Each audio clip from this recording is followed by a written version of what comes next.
Assalamualaikum warahmatullahi wabarakatuh. Hai semua teman-teman, welcome back to my channel. Kembali lagi dengan channel saya Bang Isal Tutorial.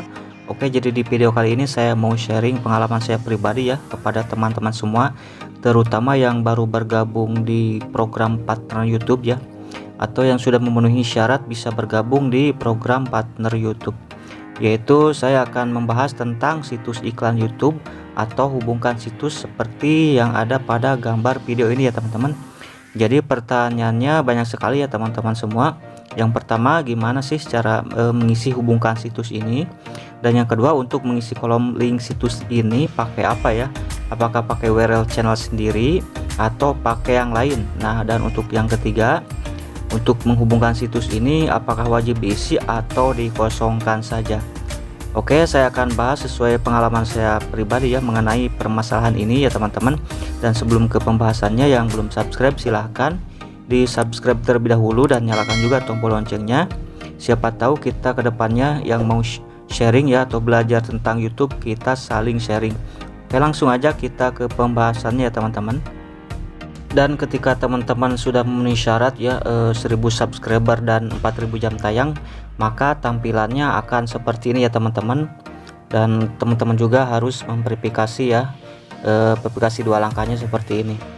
Dan ketika teman-teman mengklik ya daftar ini, maka muncul tampilannya seperti ini. Langkah ke-1 ya, dan langkah kedua ini memakan waktu kira-kira sehari 2 hari ya teman-teman. Dan untuk meninjau langkah yang ketiga biasanya 2, 3 atau sampai 4 hari. Nah, selanjutnya kalau udah memenuhi syarat ya, kalian mendapatkan email seperti ini ya teman-teman. Dan nanti kalau udah disetujui, teman-teman akan menerima email seperti ini ya.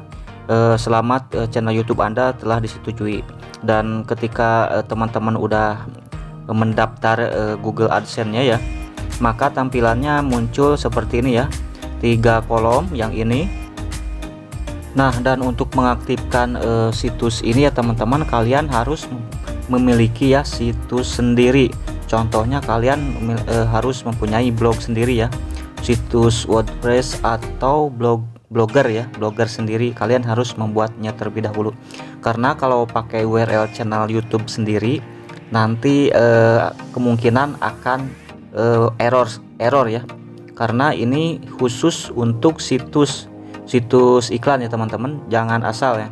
Nanti kalau kalian asal-asalan misalkan mengisi pakai URL channel ya, channel YouTube kalian, misalkan kalian isi pakai URL, dan jika kalian mengaktifkannya pakai URL channel sendiri atau pakai situs lain ya, asal-asalan misalkan seperti ini, maka nanti dari email akan muncul seperti ini. Anda harus memperbaiki beberapa masalah agar situs Anda siap menggunakan AdSense. Nah, seperti ini.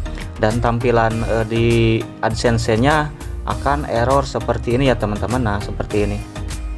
Nah, jadi gimana Bang untuk kolom kedua dan ketiga, apakah wajib diisi? Nah, buat kalian yang masih kebingungan, kalian cukup isi aja kolom yang pertama ya teman-teman. Kolom kedua dan ketiga, kalau kalian tidak punya situs pribadi atau blogger sendiri, jangan diisi aja. Pengalaman saya, karena walaupun tidak diisi juga, dihubungkan situs ini tidak akan berpengaruh terhadap iklan dan pendapatan dolar kalian di estimasi pendapatan seperti ini ya teman-teman. Karena kalau tanda dolar hijau kalian masih aktif seperti ini atau muncul di video kalian seperti ini, berarti tidak ada kendala bahwa dihubungkan situs ini harus atau wajib diisi. Jadi gak apa-apa ya teman-teman, intinya kosongkan saja ya teman-teman, intinya kosongkan saja seperti ini. Dan terkecuali kalian sudah punya situs blogger yang benar, boleh diisi sama situs blogger kalian ya teman-teman. Jadi intinya kalau kalian tidak punya situs blogger, jangan diisi seperti ini ya teman-teman, karena walaupun tidak diisi juga iklannya akan muncul secara otomatis ya teman-teman. Nah, seperti itu. Oke, itu aja ya pembahasan dari saya, semoga bermanfaat ya teman-teman. Buat teman-teman semua yang udah monetisasi dan bingung mengisi ini, saran saya jangan diisi aja, intinya jangan diisi. Oke, sekian dari saya. Wassalamualaikum warahmatullahi wabarakatuh. Selamat ketemu di video selanjutnya aja.